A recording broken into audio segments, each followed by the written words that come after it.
আমরা আমাদের জীবন জুড়ে নেতৃত্ব শব্দটি প্রায়ই শুনি। তবুও মনে হয় আমরা এমন এক যুগে বাস করছি যেখানে সত্যিই ন্যায্য এবং সকলকে সমানভাবে গ্রহণ করা নেতা খুঁজে পাওয়া খুবই কঠিন। নেতৃত্বের কথা ভাবলে আমরা হয়তো রাষ্ট্রপতি বা কোম্পানির সিকের মতো উচ্চ পদের কথা কল্পনা করি, কিন্তু বাস্তবে আমরা সকলেই আমাদের নিজ নিজ ক্ষেত্রে নেতা। পিতামাতা, বন্ধু, সহকর্মী বা প্রতিবেশী হিসেবে আমরা কারো না কারো উপর প্রভাব ফেলি। তাহলে কেমন মানুষ একজন মহান নেতা হয়? তিনি এমন ব্যক্তি যিনি তার চারপাশের মানুষদের জন্য জীবন এবং আশা নিয়ে আসেন।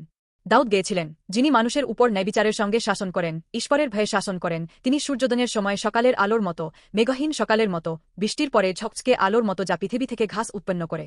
2 শমূয়েল 2:3-4। এখানে যিনি ন্যায়বিচারের সঙ্গে শাসন করেন, এই বাক্যাংশটি হিব্রুতে শাব্দিক শুধুমাত্র উচ্চ পদে থাকা ব্যক্তিদের নির্দেশ করে না।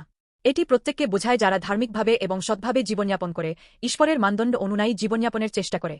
দাউদ দৃঢ়ভাবে বিশ্বাস করতেন যে একজন সত্যিকারের নেতা সকালের সূর্যের মতো, যিনি অন্ধকার দূর করেন এবং একটি নতুন শুরুর ইঙ্গিত দেন, বা বৃষ্টির পরে পরিষ্কার আলো যা পৃথিবীতে জীবন আনে। তিনি তার চারপাশের মানুষদের জন্য আশা এবং জীবন নিয়ে আসেন। দাউদ স্বীকার করেছিলেন যে তিনি এই সত্যিকারের নেতৃত্ব অর্জন করেছিলেন ঈশ্বরের ভয়ে শাসন করে। ঈশ্বরের ভয় বলতে ঈশ্বরের অস্তিত্বকে স্বীকার করা, তার ইচ্ছার প্রতি শ্রদ্ধা করা এবং তার ভালো মানদণ্ড অনুযায়ী জীবনযাপনের চেষ্টা করা বোঝায়। যখন আমরা সিদ্ধান্ত নিই বা কাজ করি, তখন এটা বিবেচনা করি যে এটা সঠিক কিনা, এটা অন্যদের উপকার করতে পারে কিনা, এবং আরও বেশি, এটা বিশ্বে ইতিবাচক প্রভাব ফেলতে পারে কিনা। তখন তা ঈশ্বরের ভয় থেকে উদ্ভূত নেতৃত্ব। শেষ পর্যন্ত এই ধার্মিক শাসক এর চিত্র যীশু খ্রিস্টে পূর্ণরূপে প্রকাশিত হয়েছিল।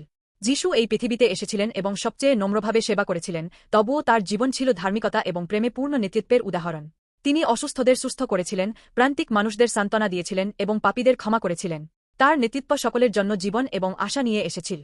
যীশু সত্যিই সেই সকালের সূর্যের মতো ছিলেন যিনি অন্ধকারকে আলোকিত করেন, এবং সেই সতেজ বৃষ্টির মতো যিনি আমাদের জীবনকে পুনরুজ্জীবিত করেন।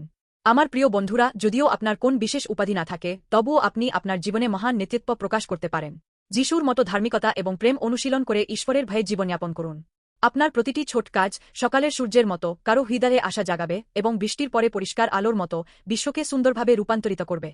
আমি আপনাদের আশীর্বাদ করি যেন আপনারা আজ থেকে আপনার জীবনে সত্যিকারের নেতৃত্ব প্রকাশ করেন এবং বিশ্বে ইতিবাচক প্রভাব ফেলে এমন একটি আশীর্বাদপূর্ণ জীবন যাপন করেন।